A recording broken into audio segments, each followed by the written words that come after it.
Is your ex really over you? 6 signs it's just a rebound. They're smiling in photos with someone new. You see the posts, the stories, maybe even hear things through mutual friends. And no matter how strong you try to be, one question keeps echoing in your mind. Are they really over me? Or is this just a rebound? It's a question that haunts a lot of people after a breakup, and the answer can either bring closure or open a deeper kind of wound. So in this video we're going to unpack 6 real, undeniable signs that your ex is not actually over you, and that this new relationship you see, it might be something they rushed into to avoid everything they haven't faced. Stay with me until the end, because the truth isn't just painful, it's also freeing. Let's talk about what no one really prepares you for after a breakup. It's not just the silence, not just the loneliness, not even the grief that hits you out of nowhere. It's the moment you realize they've already moved on. When you see your ex smiling in pictures with someone new, when mutual friends tell you they're doing great, when they look genuinely happy while you're still learning how to breathe without them, that moment, it breaks something inside. You start second-guessing everything. Did they ever really care? Was I the only one who felt this deeply? How could they replace me so fast? It's not just sadness, it's betrayal, confusion, self-doubt, and a gut-wrenching sense that maybe you were never enough. You try to stay strong, you mute their stories, you distract yourself, but late at night, when it's just you and the thoughts that won't leave, you ask the one question you don't want to ask. Are they really over me? Or are they just trying not to feel anything at all? And the worst part, they're out there looking happy, whole, like they've already built a new life. Meanwhile, you're stuck in limbo, grieving someone who seems like they never look back. It feels like you're the one who lost, like they got to escape the pain while you're the one left carrying all of it. But here's the raw truth, one that might not feel comforting yet, but needs to be said. People grieve in different ways. Some people face the pain and some run from it. Some distract themselves with attention, with validation, with someone new, anyone new, just so they don't have to deal with the silence. And that's what this video is about. Because what you're seeing on the surface might not be the whole story, and deep down you already know that. That's why you're here. So if you're tired of pretending you're fine, tired of wondering what's real and what's just for show, if you want truth instead of illusion, let's get into it. Sign number 1, they moved on fast. Too fast, let's be real. You blinked, and they were already with someone else. Maybe it was days, maybe a week. Maybe they didn't even wait until the dust settled before showing up online with a brand new smile beside someone new. And you? You were still staring at your phone, trying to figure out if the last text you sent was the reason everything fell apart, still replaying the last argument, wondering if you should have said something different, still hurting. That's what makes it hurt the most. The speed, the way they seem to move on like you never existed. And it makes your mind spiral, right? Were they already talking to this person when we were still together? Did I mean anything to them at all? How can someone replace you so fast if it was ever real? But here's what you need to understand. Moving on quickly isn't a reflection of strength, it's a reaction to fear. People who are afraid to be alone, who haven't built the emotional muscles to sit with pain, often rush into the arms of someone new, not because they're ready for love, but because they can't face their own silence. It's not healing. It's hiding. Think about it, a meaningful relationship, the kind where real emotions were shared, where vulnerability existed, takes time to process, it takes space, it takes stillness, and silence is scary for someone who's not ready to grow. So instead of sitting with their grief, they grab onto the first person who offers attention, validation, or comfort. Not because they've fallen in love, but because they're trying to skip the heartbreak you're already doing the work to feel. It's a shortcut through the healing process. And shortcuts always catch up, because what they're doing right now, it's not real connection, it's reaction. They're reacting to the emptiness, reacting to the discomfort, reacting to the fear of being alone with their own thoughts.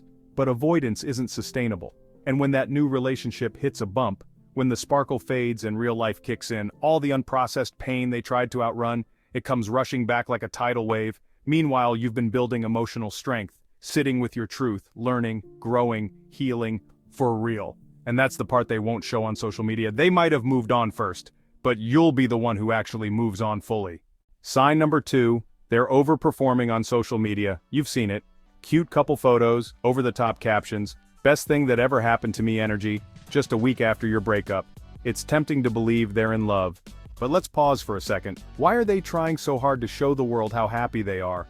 When someone is emotionally grounded, they don't need to post it 24/7. But when someone's emotionally confused, they perform happiness like it's a role.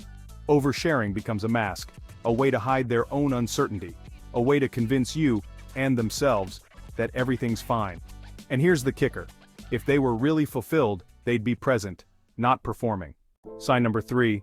Their new partner is the emotional opposite of you. This is one of the hardest signs to deal with. It's also one of the most confusing. You scroll through their photos, you hear from friends. Suddenly, the person you thought you knew inside and out is dating someone who feels like your complete opposite. Maybe you were thoughtful, deep, and emotionally available. Now their new partner seems wild, spontaneous, maybe even a little reckless. Maybe you always brought stability, and now it looks like they're chasing excitement.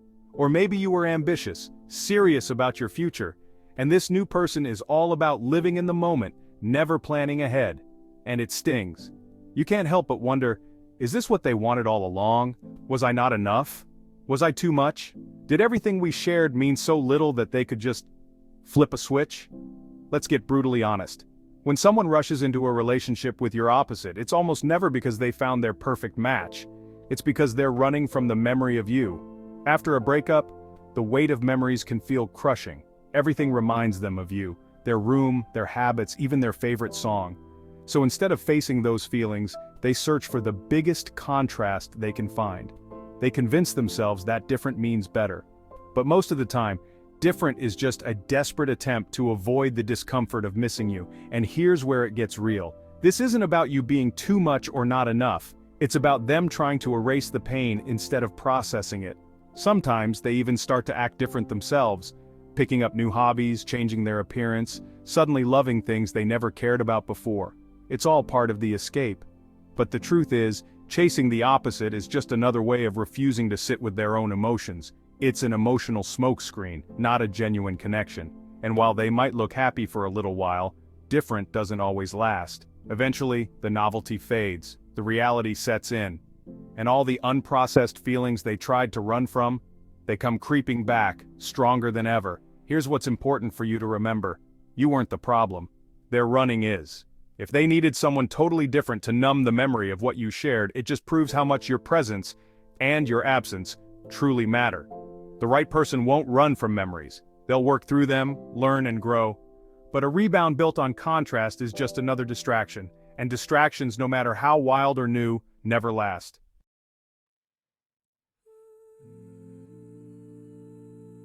Sign number 4. They still find ways to stay connected. They may be with someone else. They may be posting couple pics, going on weekend trips, acting like they've moved on. But somehow, they're still in your world. Maybe they haven't messaged you directly, or maybe they have. But they're watching your stories, liking old posts, sending a random meme that reminds them of an inside joke, asking mutual friends how you're doing, or reacting to your content like they're still in your orbit. It might seem small, but to someone who's hurting, those little actions feel huge. You start wondering, are they trying to say something? Is this a sign? Should I respond? This is what's called emotional tethering. They're not reaching back to reconcile, but they're not fully letting go either. They're trying to stay emotionally close enough without actually committing to coming back. And here's why that happens. They're not done with you emotionally. Even if they're dating someone else, a part of them still feels connected to your energy, your comfort, your emotional support. Think about it. When we go through something real with someone, we don't just walk away and feel nothing. And even if they're trying to convince themselves that they've moved on, their actions tell a different story. Because someone who's truly over you, they stop reaching out, they stop watching, they move forward without feeling the need to peek into your life. But someone who's in a rebound, someone who rushed into something new without processing the old, they often need to keep that thread alive. Not because they're intentionally being cruel, but because they're confused. They're trying to hold on to what felt safe while chasing what feels new. And that puts you in a painful limbo. You're stuck trying to decode mixed signals while they're off playing emotional tug-of-war between their past and present. So if you've caught them still hovering through views, messages, likes, or "I just wanted to check in" texts, that's not closure. That's proof they haven't really let go. And here's what's even more powerful. You don't need that breadcrumb. You deserve clarity. You deserve peace. You deserve someone who chooses you completely, not someone who keeps just enough connection to soothe their guilt or confusion. So take those little signs not as signs of love, but as signs of unfinished healing on their part. Because staying emotionally attached while building something new, that's not love, that's fear. And you don't need to carry that confusion with you anymore. Sign number 5. They're repeating your relationship with someone else. You open Instagram, and there it is, your ex, with someone new, doing things that feel eerily familiar, the same restaurant you both used to love, the same weekend getaway you once surprised them with, the same playlist you made together playing in the background of their new post, maybe even the same pet names you used, now reused like nothing ever mattered. At first it feels like a punch in the gut. You stare at the screen and wonder, are they trying to recreate what we had, with someone else? Was it all just a script to them? Was I just a chapter they're copying and pasting now? And it hurts, because it feels like they've stolen the intimacy you thought was unique, and repackaged it with someone new. But here's what's really happening. When people rush into rebound relationships, especially without fully healing, they don't know how to build something new from scratch. So instead, they fall back on what's comfortable, what's familiar, what once made them feel safe, seen, and loved. And that was you. They're not just repeating behaviors, they're recycling emotional patterns, trying to recreate your relationship, just with a new face. Because in their heart, they haven't created new memories yet. They're clinging to routines that made them feel something. And they're hoping that by repeating them, they'll feel whole again. But here's the painful truth. You can't force chemistry, you can't recreate connection, and you can't relive the past with someone who wasn't part of it. That's why recycled relationships often feel hollow to both people involved, because the new person starts to feel like a placeholder, and your ex starts to realize that no matter how many old places they revisit, the person who brought those moments to life isn't there anymore. Let that sink in. You weren't just part of the routine, you were the meaning behind it. You were the warmth in the cafe, the laughter in the road trip, the softness in those late-night conversations. Without you, it's just noise, repetition, echoes of something real, now wrapped in something rushed. So if you've seen your ex copying your old relationship blueprint with someone new, don't take it as a compliment, and don't take it as a loss either. It's not proof they've replaced you. It's proof they haven't learned how to live without you yet. And instead of facing that truth, they're trying to recreate the feeling they once had while pretending it's brand new. Sign number 6. It's already fading behind the scenes. From the outside it looked perfect. They seemed happy, carefree. You saw them smiling, laughing, holding hands like they'd been together for years. Every photo, every caption, every post screamed, "I've moved on." But lately, things are quiet. The stories have stopped. The PDA has faded. They're not posting each other as much, or maybe not at all. And slowly, that loud, high-energy, look-at-me relationship they flaunted everywhere is going radio silent. And that silence? It's not an accident, it's a signal. Here's the thing about rebound relationships. They often start at full speed, fast affection, big emotions, constant texting, non-stop time together. It's intoxicating, and it feels like love. But here's the truth, it's not love, it's adrenaline, it's the high of distraction. It's trying to outrun the grief, the guilt, the uncomfortable emptiness left behind after a breakup. And just like any emotional high, it has a crash. Because no matter how fast they run into something new, the pain they avoided, it doesn't disappear, it waits. And when the novelty wears off, when the excitement cools down and reality sets in, that pain comes knocking. That's when you start to see the cracks. The energy fades. The smiles become forced. The connection feels forced. They look distracted, distant, maybe even restless again. Because the rebound wasn't built on truth, it was built on avoidance. And here's the key truth to remember. Avoidance always catches up. While you were sitting with your pain, learning how to live with the silence, they were busy filling every moment with noise, but silence eventually finds all of us. And when it does, those who rush their healing get hit the hardest. And the worst part? When the rebound begins to fall apart, they often don't talk about it. There's no dramatic post, no confession of regret, no apology, just a quiet disappearance, a digital vanishing act. Because they're not just grieving you now, they're grieving the illusion they used to replace you. So if you're watching from a distance and things seem to be fading, don't jump to conclusions like, maybe they're just being more private, maybe they're getting serious, maybe they're just not posting anymore. No, more often than not, the silence is because the spark has died, and there was never real fire to begin with. And here's the part that matters the most. You didn't fall behind, you took the harder road, and the right one. You didn't jump into something just to feel better, you faced the feelings. You sat with the grief. You chose growth over distraction, healing over ego, clarity over chaos. And while they may have looked like they won the breakup at first, what they built was a house on sand, and it's already starting to sink. Final reflection. What this really means for you. If you're still wondering whether your ex is really over you, the honest answer is, maybe they look like they are. But looks are just that, surface level. If they jumped into something fast, post constantly, cling to the past, or repeat your story, there's a strong chance it's not love, it's distraction. And that means you're not the one who's stuck, you're healing, you're facing the pain, you're choosing growth over avoidance. And that's something most people never do.